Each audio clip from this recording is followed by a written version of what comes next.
قصة نجاح كتبها الطالب بنفسه في إحدى الصحف. السلام عليكم. في إحدى المدارس حلت معلمة مكان معلمة أخرى قد غادرت بإجازة الأمومة. بدأت في شرح الدرس فسألت سؤالا لتلميذ من التلاميذ. ضحك جميع التلاميذ.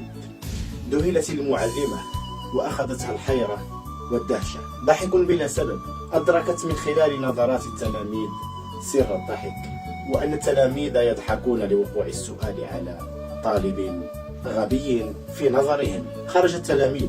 نادت المعلمة ذلك التلميذ واختلت به، وكتبت له بيتا من الشعر على ورقة وناولته إياه، وقالت: يجب أن تحفظ هذا البيت حفظا كحفظ اسمك ولا تخبر أحدا بذلك. في اليوم التالي كتبت المعلمة بيت الشعر على السبورة وقامت بشرحه، مبينة فيه المعاني والبلاغة وإلى آخره. ثم مسحت البيت وقالت للتلاميذ: من منكم حفظ البيت ليرفع يده؟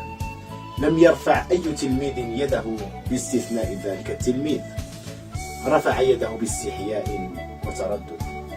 قالت المدرسة للتلميذ: أجب. أجاب التلميذ وقام باستظهار ذلك البيت بتلعثم واستحياء. أثنت عليه المعلمة ثناء عطرا وأمرت التلاميذ بالتصفيق له. التلاميذ بين مذهول ومشدود ومتعجب ومستغرب.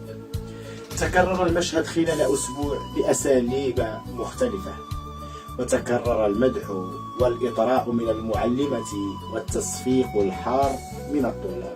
بدأت نظرة التلاميذ تتغير نحو التلميذ. بدأت نفسية التلميذ تتغير للأفضل. بدأ يثق بنفسه ويرى أنه غير غبي كما كانت تصفه معلمته السابقة. شعر بقدرته على منافسة زملائه، بل والتفوق عليهم أيضا. ثقته بنفسه دفعته إلى الاجتهاد والمثابرة والمنافسة والاعتماد على الذات. اقترب موعد الاختبارات النهائية. اجتهد، ثابر، نجح في كافة المواد وبميزة حسنة. دخل المرحلة الثانوية بثقة أكثر وهمة عالية. زاد تفوقه.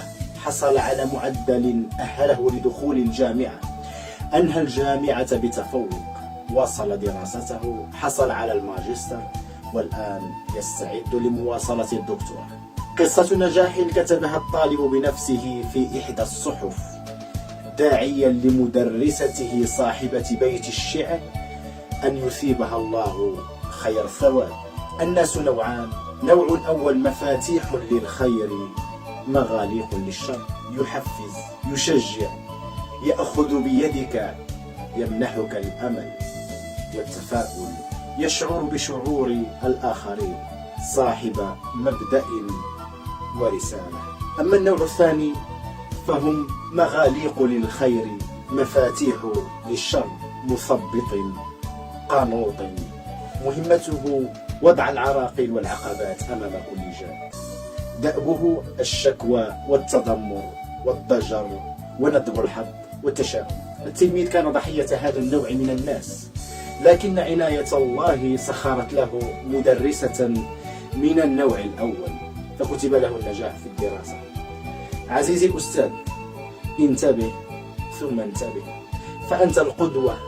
اجعل من عملك تربويا أولا، ثم علميا ثانيا. ولا تنسى المقولة التي تقول: كاد المعلم أن يكون رسولا.